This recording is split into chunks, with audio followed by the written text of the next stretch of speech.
কনকনে ঠান্ডার মধ্যে যখন সবজি কাটতে একদম ইচ্ছা করে না, এরকম বড় করে একটা তরকারি কিন্তু ভালোই হয়ে যায়। সয়াবিন, অল্প মটর আর ডবল ডিম দিয়ে একটা তরকারি, শসা আর রুটি নিয়ে লাঞ্চ বক্সও নিয়ে বেরিয়ে গেল।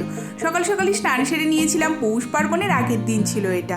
রবিবার বেরিয়ে যাওয়ার কারণে সবজির ব্যাগেতে বাজার করে সেই রকমভাবেই পড়ে আছে, কিছু গোছানোই হয়নি।